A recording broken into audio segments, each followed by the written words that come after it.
ধর্মের নামে অরাজকতা তৈরি করেছে তাদেরকে প্রতিরোধ করার কোনো ব্যবস্থা নেওয়া হয়নি। আমাদের যে অনুষ্ঠান স্থল ছিল সেটা দখল করা হয়েছে, আমরা কিন্তু সেই জায়গাটিও ছেড়ে দিয়েছি। জায়গা ছেড়ে দেওয়ার পরও তাদের সেইটুকুও সহ্য হচ্ছিল না, তারা আমাদের অনুষ্ঠান স্থলে এসে আমাদের অনুষ্ঠানকে বানচাল করতে এসছে।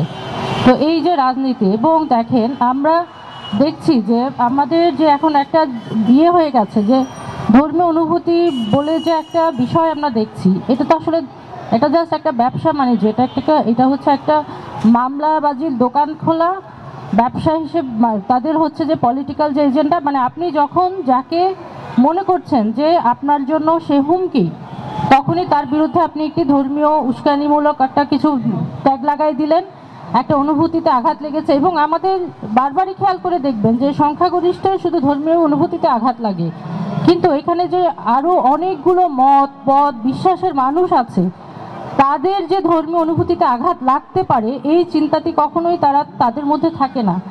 আমরা এই যে ফ্যাসিবাদী জায়গাটি দেখছি, আমরা এত বছর আমরা বলছিলাম যে জুলাই অভ্যুত্থানের মাধ্যমে আমরা ফ্যাসিবাদী সিস্টেমকে, ফ্যাসিবাদী কাঠামোকে বা একটা ফ্যাসিবাদকে আমরা সরিয়েছি। আসলে আমরা একটা ব্যক্তিকে সরিয়েছি বা একটা দলকে সরাতে পেরেছি, কিন্তু প্রতিটা মানুষের মনে মগজে, বিশেষ করে যারা এই চিন্তা থেকে একটা উগ্রতা তৈরি করছেন, একটা আপনার যে ফ্যাসিবাদী যেটা ধর্মের নাম ব্যবহার করে করছেন, তাদের মগজে আগেও ছিল, এখনও আছে, এবং প্রতিটা কাজেই আমরা দেখছি তারা যে শান্তির বাণী বলেন বলে যে প্রচার করেন এবং ধর্মের নাম নিয়ে, সেই শান্তির বাণী কি এমন কিনা আমার তাদের কাছে বিনীত প্রশ্ন থাকবে যে এই শান্তির বাণী কোথায় লেখা আছে ধর্মের, আমাকে যদি তারা এনে দেখান, আমি নিজেকে একটু আলোকিত করতে চাই। এটা হচ্ছে তাদের কাছে অনুরোধ। আমরা বলছি আমাদের সকল আমরা যে কোনো মতের, যে কোনো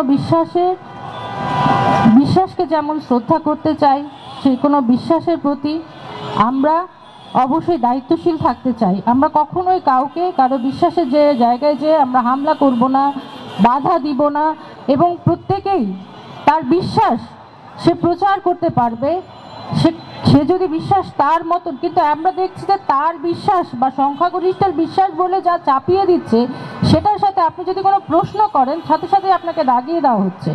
কোনো বিচার হয়নি, কোনো ব্যবস্থা নেওয়া হয়নি, নারীদের উপর আক্রমণ হয়েছে, ভিন্ন মতের, ভিন্ন চিন্তার বা ক্ষুদ্র নৃগোষ্ঠী বলি বা ভিন্ন ভিন্ন ছোট ছোট গোষ্ঠী যারাই হোক না কেন, প্রত্যেকের উপর যখনই আক্রমণ হয়েছে, কোনোটার বিষয়ে কোনো ব্যবস্থা নেওয়া হয়নি। কিন্তু যখনই এই যে বড় একটা সংখ্যা ধর্মের নামে অরাজকতা তৈরি করেছে, সেখানে কিন্তু দেখা গেছে যে কোনো ব্যবস্থা তাদের বিরুদ্ধে, তাদেরকে প্রতিরোধ করার জন্য প্রতিরোধমূলক বা তাদের বিরুদ্ধে কোনো ব্যবস্থা নেওয়া হয়নি। দেশে দেশে সবার সাথে দ্য নিউজ।